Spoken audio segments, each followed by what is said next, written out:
Welcome to Ignite Success with First Coast Women. I'm your host, Snowden McFall, professional speaker, author, and coach.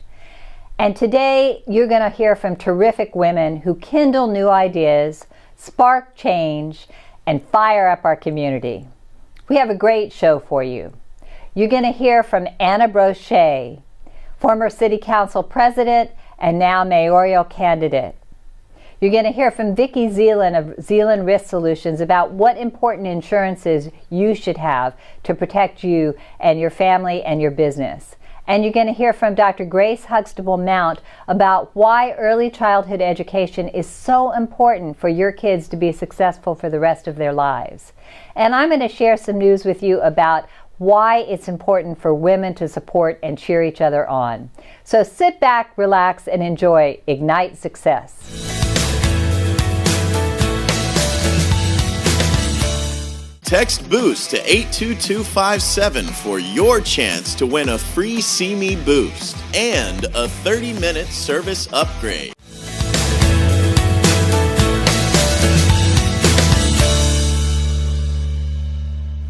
Welcome to the Fuel Your Fire segment of Ignite Success. With me today is Vicky Zelen of Zelen Risk Solutions. Vicky was the 2018 champion for Enterprising, Women's Magazine. Enterprising Women's Magazine, and she has been a long-time supporter of women in the greater Jacksonville area. Vicky, we are so grateful to have you here. Thank you. I'm so excited to be here. So, you've been in the insurance industry for how long? Over 30 years. Over 30 years. Wow. And you've had your own company for 15? Yes. And I understand you have over 800 clients. Yes. So women in particular, I think, sometimes get confused about insurance. Can you share with us what's really important for women to do and have and the right kinds of insurance to carry? Okay, great. It's very important to have a good relationship with an agent that can help guide you for your specific insurance needs. If you rent an apartment, you'll need insurance to cover all your contents. You'll need homeowners insurance if you own a home. Really look at some options on the personal auto policy. If you have your children in the car, you really want to make sure that you're protected if somebody hits you and they don't have insurance. That's called uninsured motorist coverage. So talk to an agent that's going to take a little time and explain to you what is important, what are some options. You know, for an extra $100 a year, we can increase this limit. Maybe you don't have the extra 100, maybe you do, but at least you want to find out how much would it cost to have the better protection. Also look at some flood insurance for your home or apartment or condo. We are in a flood area. So what about women business owners? Do you do commercial insurance as well for women business owners who own their own companies? Yes. We write business insurance, and you can look at general liability insurance. That's almost every business needs that. You might need professional liability if you're giving advice. Look at the cost of workers' compensation, even if you're not required to carry it. You might be surprised that it's reasonable and it's very good insurance whether you need to have it or not. And professional liability if you're giving advice. Well, you're talking about workers' comp. It's interesting. When I owned my ad agency up in New Hampshire, I had an employee of mine was getting in the car and hit her face on the car door. And thank God I had workers' comp to cover all of her medical and all the insurance, and she needed to have surgery to fix that part of her face. So exactly. It's really important. It can be very good coverage, and depending on how risky the job is, if it involves driving around, even salespeople is very reasonable to insure salespeople that are driving around for workers' comp. If they get into a bad accident, they're really going to need it. And some of the family-owned businesses say, well, I just have my family working with me, and then I remind them, how would you like for if your family member was hurt, and you say, I'm sorry, I have nothing to protect you or to pay the bills that you got hurt helping me. So it's usually, and if you can't afford it right away, you can at least find out how much would it cost so that you can put it in your budget as you're growing your business to be able to buy it down the road. Not everything has to be purchased day one. Well, and I know, my husband comes from a family-owned business, and almost everybody in the family is in that business. And so it's really important because if somebody got hurt or the worst happened and there was an injury or an explosion at the office, I mean, it could wipe out the business. You've got to have insurance to take care of all that. Yeah, exactly. It's really critical. And so find a good agent that explains the coverage to you. We also offer our phone number after hours, because not all the accidents and fires and issues and problems can happen Monday through Friday, 8 to 5. So get a good insurance agent that cares about you and your business. They have to get to know your business a little bit to make sure they write the right coverage for it. And I know that you're a big supporter, as I am, of women in business. We both belong to women business owners and are active in the Women's Business Center, the Jacksonville Women's Business Center. So I know you're an advocate. Do you have any advice for women? The best advice is that it really is all about relationships, and just build relationships and put your best self forward to help other people and have fun, enjoy what you do. Excellent. So what's your website address? www.zelenrisksolutions.com, and my phone number is 904-262-8080. Coming up next is our Success Spark.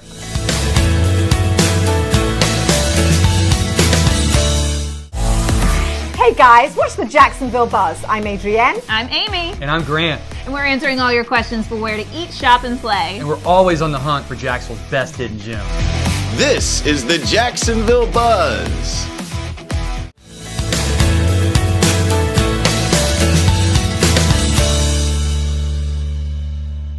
This is the Blazing Trails segment of Ignite Success.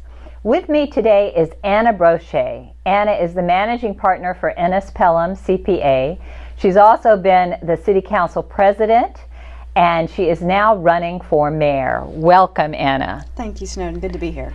Well, I know, let's start a little bit first talking about your business, the business, the practice, because I know that you folks have won multiple awards for best place to work, and you've worked hard to create that corporate culture. How have you done that? Well, it's about listening to the people, having the care to understand what people, what engages them, what inspires them, what connects them to the work, and also establishing a vision, a mission, and values that really set the roadmap and the framework for how we make decisions, and allowing the people to really connect to how those decisions are made so they can be a part of the process. So I know as a professional speaker and trainer who works with companies around the country to do exactly what you have done, it's so satisfying to hear a leader who does listen. And the whole concept of vision and mission and how that gets played out is so important. So you're running for mayor, after having run city council as the first woman president of city council and the first Asian American city council person and the first Filipino woman in Florida. Is that right? That's correct. 6th woman on council, 6th woman president on council. But yes, the first Asian American, first Filipino American in Florida. Which is wonderful. So tell us your vision for the city. You know, I see a Jacksonville that I would love to create that's safer. You know, clearly we need it to be safer for all parts of Jacksonville.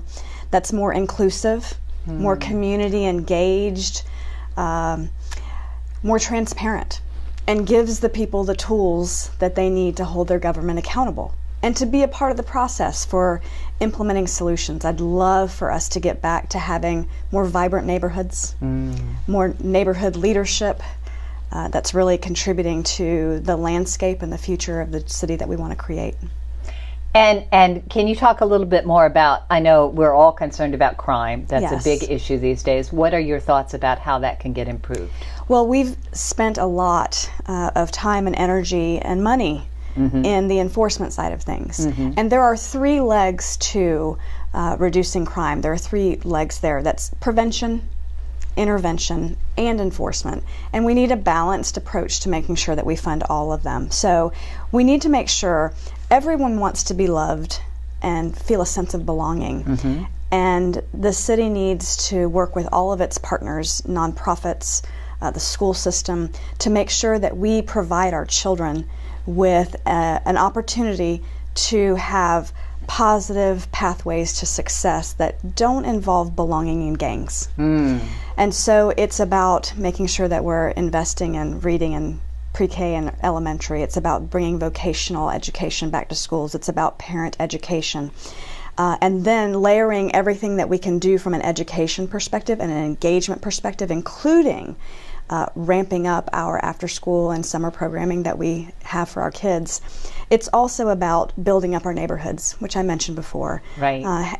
Orlando and Atlanta have done some great work in terms of what they call purpose-built neighborhoods, and you can look that up. Yes. To really make sure that we understand the character, the distinction, the value of every neighborhood, including their challenges. If we don't know those neighborhood challenges, how can the city support them?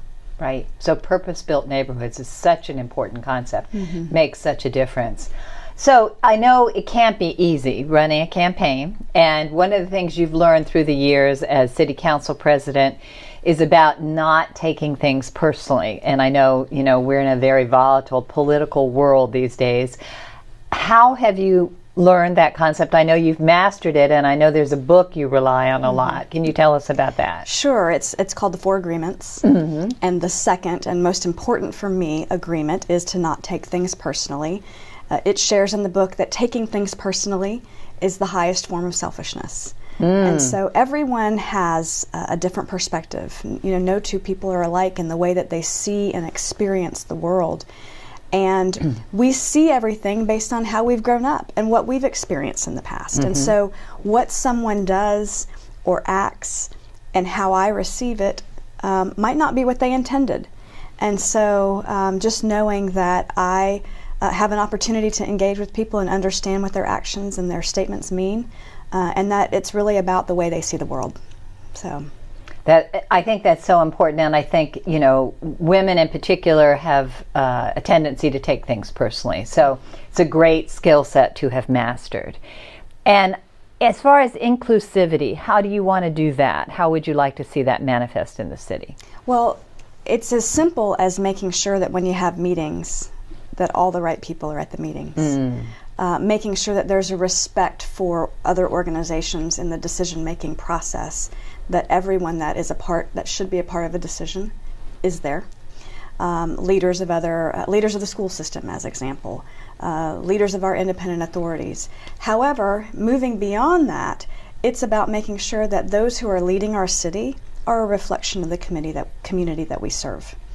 And making sure that the government looks like the city that we serve. So Anna, how can people find out more about your mayoral campaign, and how can they get in touch with you?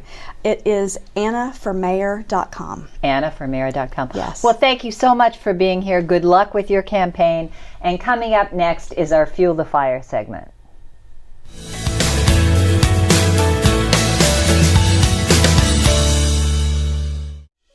Enjoy doing Home and Garden TV with you, but you can't take Home and Garden TV in the car, in the boat, or out jogging. Thankfully, we have Home and Garden Radio. Home and Garden Radio shows heard every single Saturday from 6 a.m. until 8 a.m. on News 104.5 WOKV. Hope you'll join us then. And again, it's News 104.5 WOKV Saturdays, 6 a.m. till 8 a.m. See you then.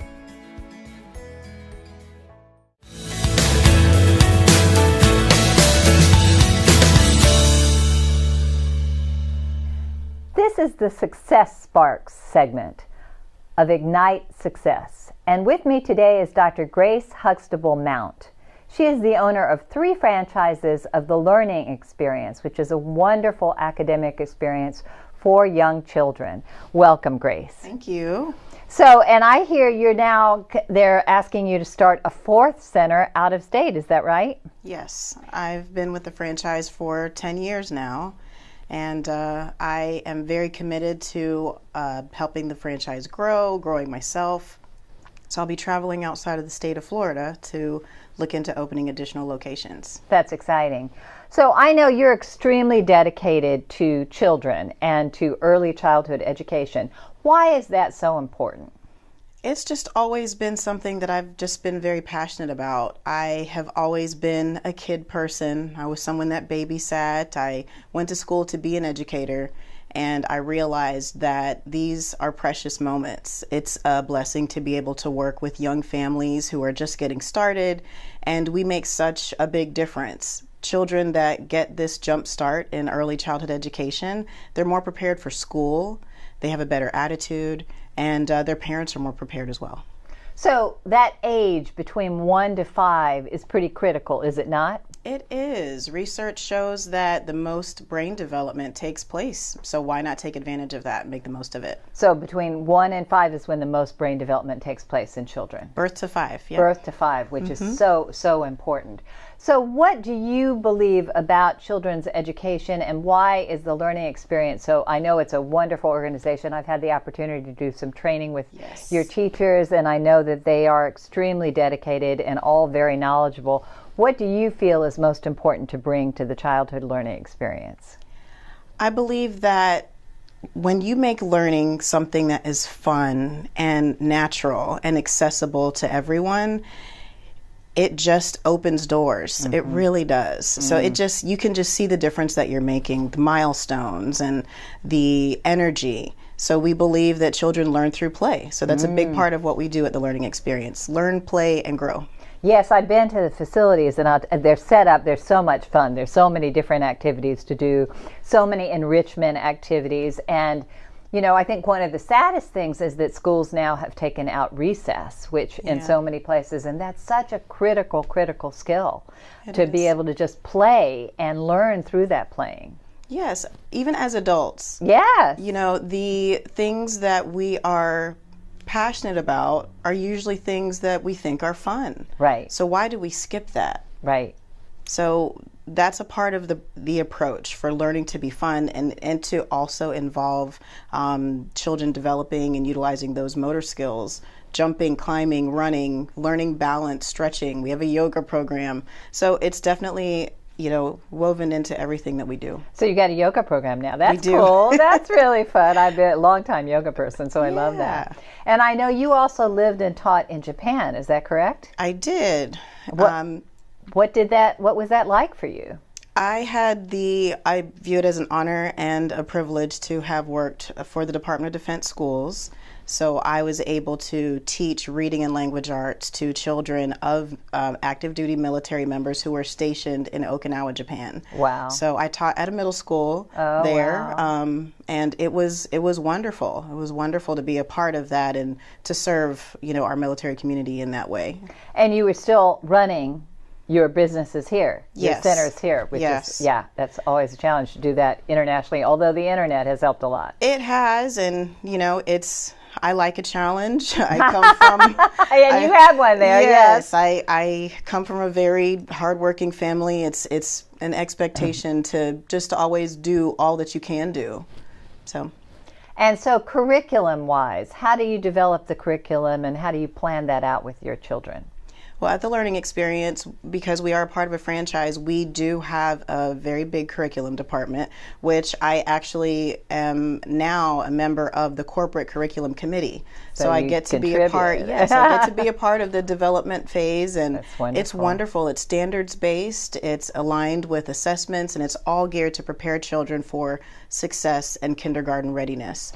And I know you hear a lot from parents about how that has made such a difference for their performance in school later on. Yes, I maintain relationships with my families for years because I'm a parent too. So I have 2 children that have gone through the program. My youngest is about to graduate this year and start kindergarten next year. My daughter's now in 3rd grade, but I have some children that are in middle school in 9th grade right now, and I know that from what I've heard from their parents is that they had a great start, so they knew what to expect as parents, and then the children had a great attitude going, you know, being ready to learn new things. Which is so important, because how you start that off has an impact on the entire academic career of a child. It really does. Mindset is everything, and it starts when they're little. You know, as adults, we're learning about, you know, the power of the mind and keeping yourself encouraged and motivated, but those same principles apply to our little ones when they're excited and think that they can do everything, That's right. then they can. And little kids in particular are so positive and enthusiastic. It's wonderful. So I know you have events coming up in February, right? Where people can learn more? Yes. So a part of what the learning experience does as our regular monthly curriculum, our curriculum is called LEAP, the Learning Experience Academic Program. One element of that is philanthropy. So every month there's a new philanthropy word and vocabulary and just teaching the children to be good citizens. And in February in particular, we have an event called Because Our Hearts Beat. And we are doing several activities to raise awareness and funds for the Make-A-Wish Foundation. And where can people learn about you? What's your website? It's thelearningexperience.com. Thank you so much for being with us, Grace. Thank you for having me, Snowden. Coming up next is our Keep Your Fire Burning segment.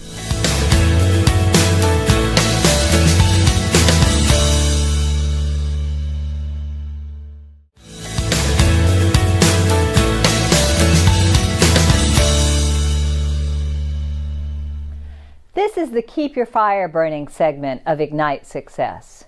And I want to talk to you today about women supporting women. I know that you're a terrific woman doing everything you can in your field to be successful and effective, and hopefully you're bringing other women along with you. I read recently a study that said that 40% of bullying in the workplace is women against women. That was in the New York Times. I find that really distressing and disturbing. Women's lives are difficult enough, and it's hard enough in the work world for women to succeed and thrive without other women putting them down. There are only 32 woman CEOs in Fortune 500 companies. 32 out of 500. Women around the world globally own 10 million businesses, and they make 80% of consumer buying decisions. And yet there are very few women on corporate boards. And Catalyst has done a study that says that when women are on corporate boards, the revenues, the equity of the company goes up. MIT did a study and found when there is gender equity in the workplace, when you have equal numbers of men and women, revenues increase by 41%. So it makes good sense to have women in the workplace and have women encouraging each other.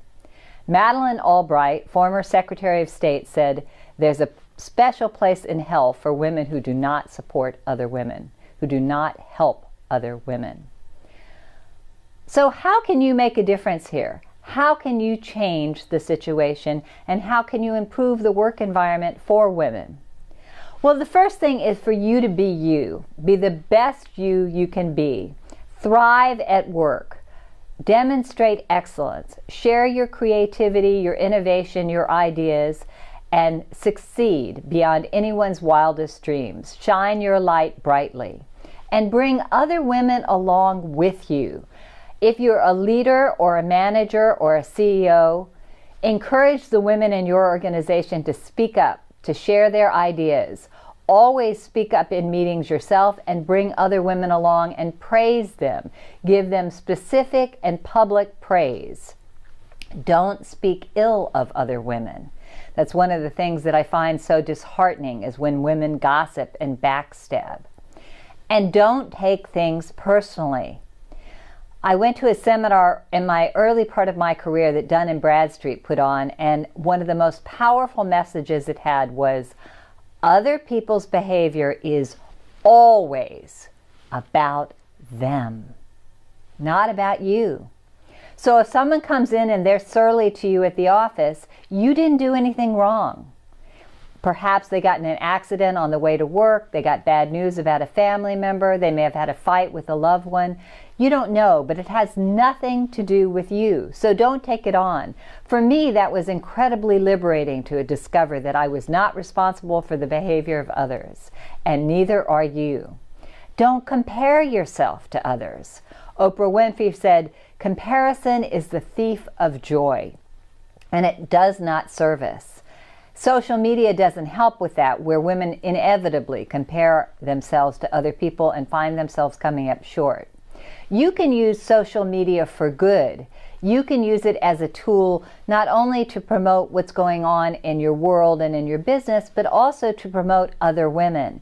If women post things that are uplifting or they've had a success, celebrate them, repost it, retweet it, get it out there on Instagram, share it. Share good news about winners who are women. Share good news about things that are happening for women. Refer business to other women. Promote women-owned businesses. Let women know that you are their champion. And encourage others to mentor and sponsor women in the workplace. Bring them up and give them the tools. Encourage men in the workplace to sponsor women and bring them along, because we know that revenues in companies always go up when women are involved. Women are great at compromise, at emotional intelligence, at coming to consensus, at bringing people together, and making decisions that impact the greater good, that impact children and families and the environment.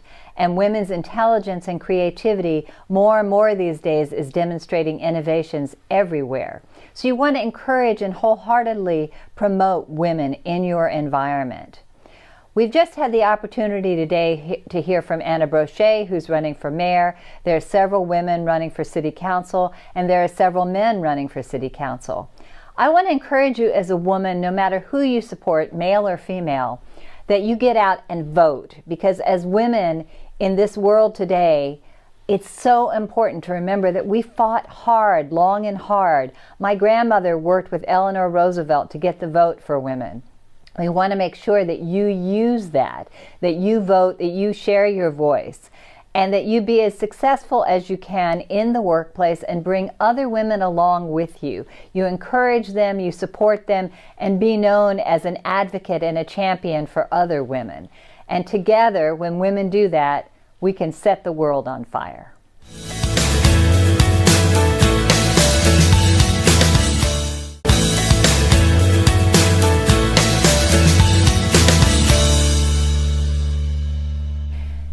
This is Ignite Success with Buzz TV, and I hope that you've enjoyed our show today. We've had a lot of great guests on who have wonderful tools and tips to share with you. We've had Anna Brosche, who is running for mayor. We've had Vicky Zelen of Zelen Risk Solutions talk about what insurance is important for you to carry, and Dr. Grace Huxtable-Mount talking about early childhood education and why those years between birth and age 5 are so important for early childhood learning. You can learn more about each of these guests at jacksonvillebuzz.com. This is a show for women, about women, and we want to hear from you. We want you to use what you've learned, apply the tips and tools to your lives, and ignite your success.